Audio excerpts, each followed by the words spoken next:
Escatología Bíblica, Ciclo 2, Audio 10. La Escuela del Traslado Parcial también toma como texto bíblico la parábola de las 10 vírgenes. Y a continuación estudiaremos punto por punto que no son válidas las aplicaciones que da para la iglesia actual y menos para el arrebatamiento de la iglesia. No se puede, no es debido hacer la aplicación de esta parábola como si Jesús estuviera hablándole a la iglesia. Miremos la palabra de Dios. Mateo capítulo 25, versículo del 1 al 13. Dice la parábola de las 10 vírgenes. Entonces el reino de los cielos será semejante a 10 vírgenes, que tomando sus lámparas salieron a recibir al esposo.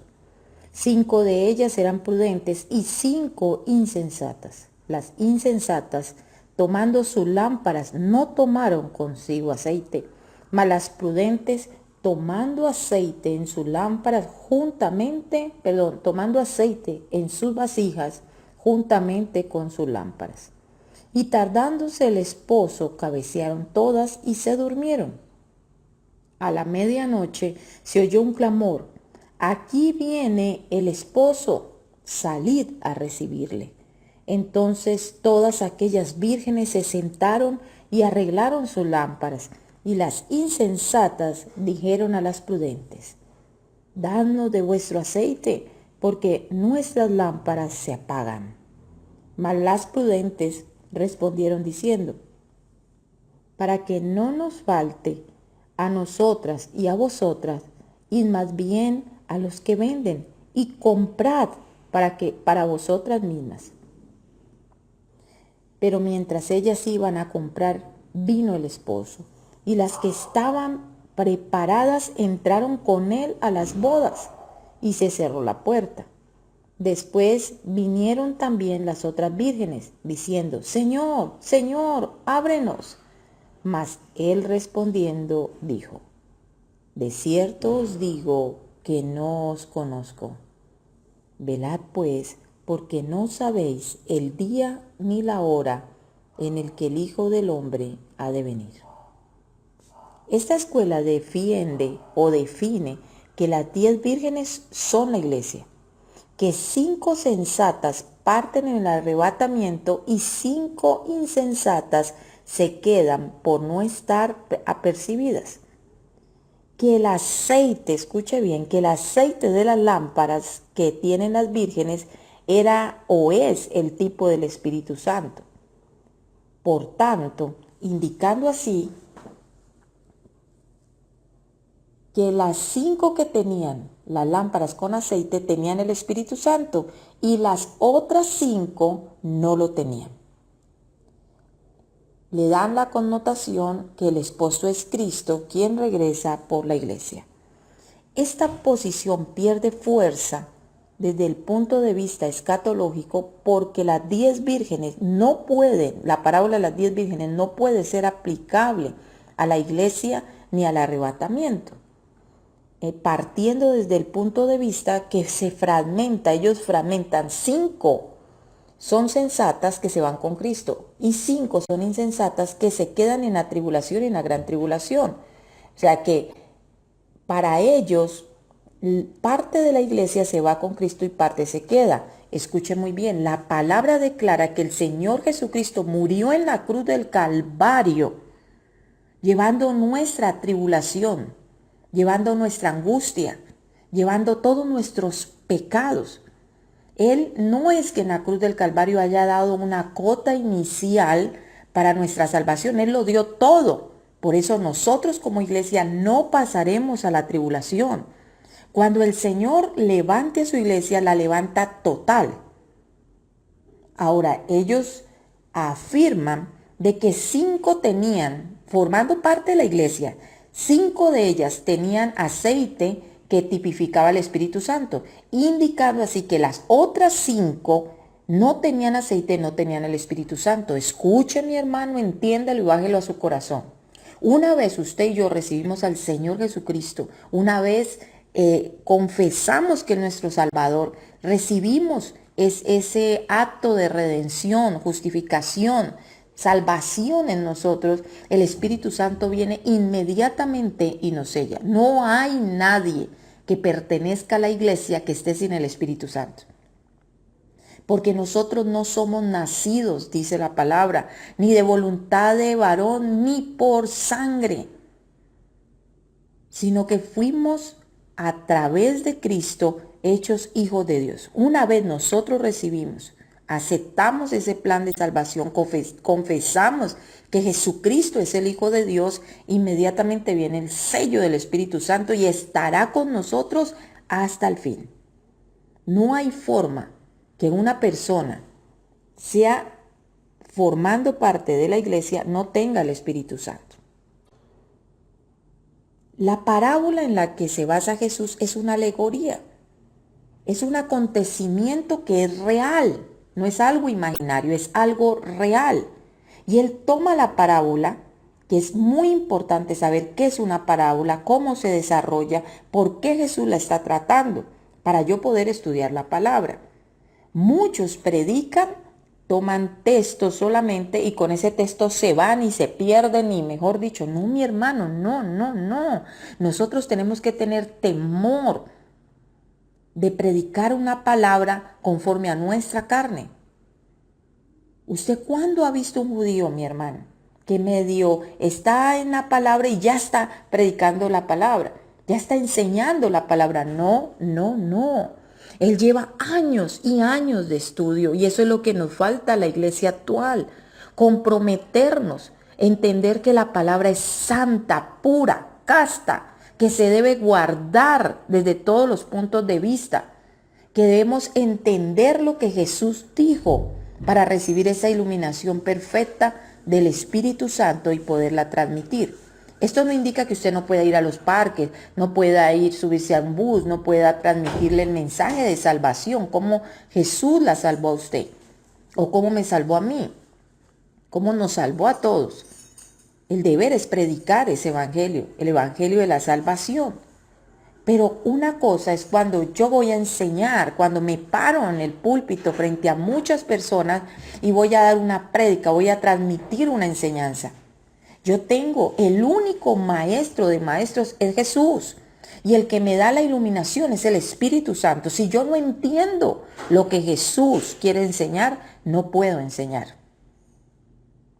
No puedo tomar el arma para que el Espíritu Santo me pueda ayudar con la iluminación para poder enseñar. Eso es muy importante. Entonces, partamos desde el punto de vista que la parábola es una narración que se utiliza para comunicar verdades de suma importancia y el desarrollo de esta misma está adjudicada a las culturas.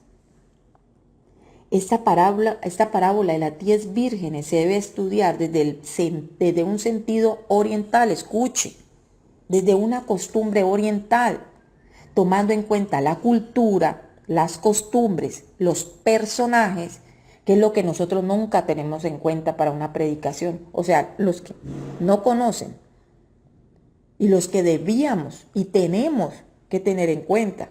El emisor, quien está hablando, el receptor, quien está recibiendo y sobre todo el marco histórico donde se está desarrollando la historia, donde Cristo está apoyándose para poder contar la historia.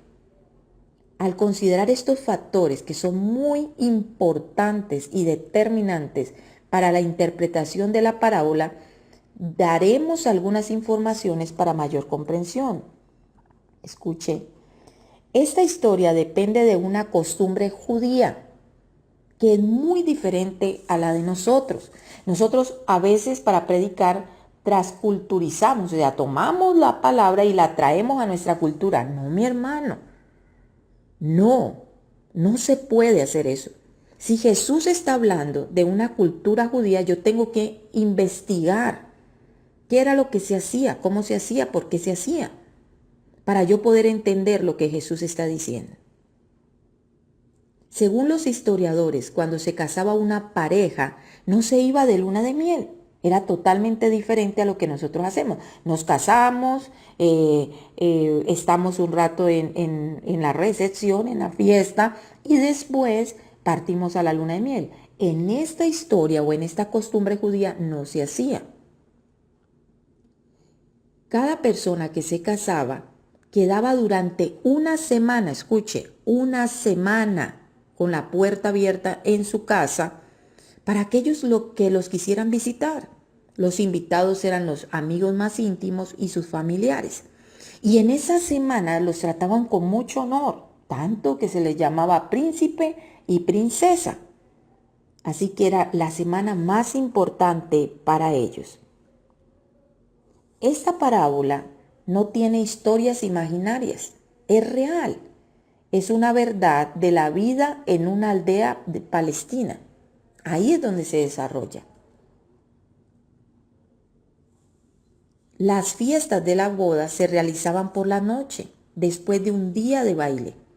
Las vírgenes, escuche, dejaban a la esposa a quien han estado acompañando y salen con las antorchas apercibidas a recibir al esposo. Esperaban, una vez llevaban a la esposa, esperaban al esposo. Cuando se anunciaba que venía el esposo, se levantaban y iban a su encuentro para que con aquellas lámparas encendidas mostrar el camino donde estaba la esposa, hacer un cortejo. Y es algo importante que debemos saber.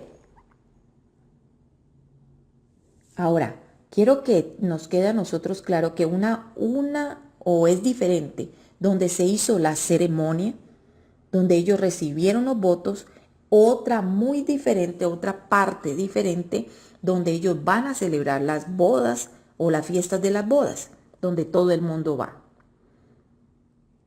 Como tantas parábolas de Jesús, esta tiene un sentido inmediato y local. Inmediato, entienda eso. Él está dando una enseñanza para aquellos que están escuchando, sea inmediato, y aquellos que van a saber lo que Jesús contó es una parte local. Y también tendrá un sentido más amplio y universal.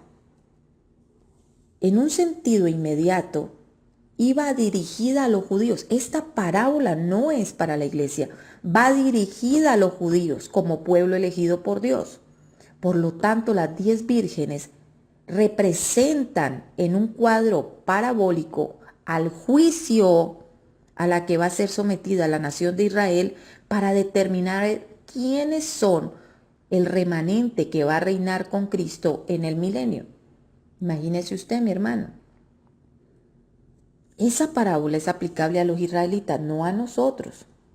Lo otro es que no se debe usar o buscar un sentido espiritual a todos los elementos que componen la parábola, ya que él está narrando la parábola y cada elemento es real y va consecutivo a lo que él está diciendo, va acorde con lo que él está enseñando.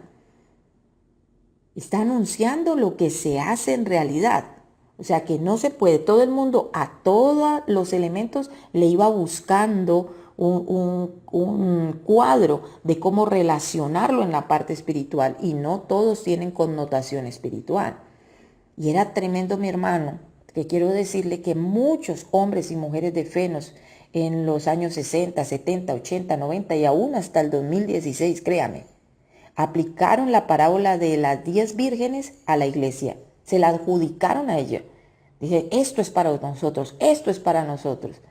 Pero estábamos fuera de contexto. Gloria a Dios, porque muchos pueden decir, no, pero yo escuché esa prédica y me convertí. Porque Dios siempre va a honrar la palabra, mi hermano. Siempre Dios va a respaldar su palabra. Pero nosotros como predicadores daremos cuentas en el Bimá de por qué predicamos sin conocimiento. ¿Por qué predicamos sin estudiar la palabra? Una cosa es que leamos comentarios bíblicos y otra cosa que leemos profundidad y esperemos que el Espíritu Santo la revele, que la ilumine, que sería el término más correcto, que la ilumine, porque la revelación es Génesis y Apocalipsis, de ahí para allá no hay más revelación. Pero la iluminación viene del Espíritu Santo y nosotros tenemos que tener cimientos fuertes, fuertes, para poder entender y que el Espíritu Santo nos ayude a presentar una buena enseñanza. Entendamos algo, la iglesia es arrebatada. Una vez que sucede esto, llegando al cielo se van a dar 3 acontecimientos relacionados con Cristo y la iglesia. Voy a partir desde ahí, dar una plataforma. El primer acontecimiento es el juicio de la iglesia, lo que nosotros conocemos como el Bimá o el Bemá. Mucha gente no sabe que lo primero que va a hacer al cielo es el juicio. Pero en ese juicio, claro que más adelante voy a centrarme en ese tema. En ese juicio vamos a dar cuenta de las cosas dignas o indignas que hemos hecho una vez conozcamos a Cristo. O sea, la iglesia va a ser arrebatada y va para el juicio. Lo segundo, vamos a los galardones. La iglesia va a ser galardonada por lo que hizo aquí en la tierra. Y la tercera, se van a dar las bodas del Cordero. Esos son los 3 puntos de partida para empezar la plataforma. La iglesia va al juicio, va a recibir los galardones y inmediatamente después se van a celebrar las bodas del Cordero. Esto indica que mientras la iglesia esté en la tierra, es la desposada, entienda. Mientras usted y yo estemos aquí en la tierra, somos la desposada de Cristo, o sea, la novia. Y una vez subamos, seamos arrebatados, se efectuará la boda para ser la esposa. Nadie puede decir aquí en esta actualidad, yo soy la esposa de Cristo. No, ¿cómo vas a ser la esposa si no has ido al cielo a casarte? Nosotros somos la novia de Cristo y la palabra siempre lo deja ver. Analizando el texto de las 10 vírgenes, ellas velan para esperar ¿a quién? ¿Para qué hacen todo el cortejo? Para esperar al esposo, escuche, para esperar al esposo. Esto indica que si ellas se cuidan para que el esposo venga, es porque las bodas ya se dieron. Entonces las parábolas me dejan ver el juicio que va a ser sometido a Israel, y más adelante lo explico, para aquellos como pueblo escogido vayan a gobernar en el milenio con Cristo y quienes no. Eso es lo que indica la parábola. Si ya está hablando de esposo, no podemos decir que es la iglesia, porque la iglesia es la novia. Eso indica que primero se hizo el arrebatamiento y ya cuando Cristo venga, Cristo viene con la esposa. Ojalá me dé a entender. Pero igual sigamos porque voy a profundizar más. En el milenio se van a dar las fiestas de las bodas del Cordero, que es donde ahí entra la parte de las 10 vírgenes. Que la palabra dice que las bodas son en el cielo, pero las fiestas serán ¿dónde? En esta tierra. Nosotros vamos y nos casamos con Cristo al cielo y regresamos a esta tierra para celebrar las fiestas, que esos son los 1000 años que durará y vamos a estar en paz. El milenio es donde el esposo, juntamente con la esposa, que es la iglesia, estarán invitando a la fiesta. En conclusión, tenemos que ubicarnos. O somos nosotros las 10 vírgenes que se quedaron, porque todas 10 se quedaron, porque se hizo la boda conforme a la parábola y las 10 estaban afuera, porque ellas no son invitadas a la ceremonia, porque tienen que estar afuera esperando a la esposa y al esposo. O sea que todas 10 vírgenes se quedaron. O somos las 10 vírgenes o somos la esposa. Porque aquellos que defienden dicen que las 10 vírgenes representan a la esposa. Entonces, si las 10 vírgenes representan a la esposa, ¿quién es o quién se casó con el esposo? ¿Quién es la esposa de la parábola? Porque no pueden haber 2 esposas. Las 10 vírgenes no concuerdan que sean la esposa. porque ellas son las mismas que escoltan, eran las amigas, las mejores amigas, y eran vírgenes. Ahí meto esta cuñita, eran vírgenes que hacían esa calle de honor sabiendo que la esposa también era virgen. O van a la ceremonia, se casan, pero ellas están afuera esperando. Ellas no entran. Por eso es que nosotros no podemos ser esa representación, porque la iglesia sí entra a las bodas. ¿Y entra para qué? Para casarse. Y cuando sale de allá, entra como novia, pero sale como esposa. Entonces ubíquese. O es usted las 10 vírgenes que se quedan, o es usted la esposa que viene a gobernar con Cristo. Por este hecho no es bíblico que se tome la parábola de las 10 vírgenes para aplicarla a la iglesia. Expongamos elementos de la parábola y aplicaciones espirituales que se le dieron en el siguiente audio. Así, mi hermano, que espero que esté quedando claro, recordemos que cualquier pregunta puede hacerla por el interno. Bendiciones.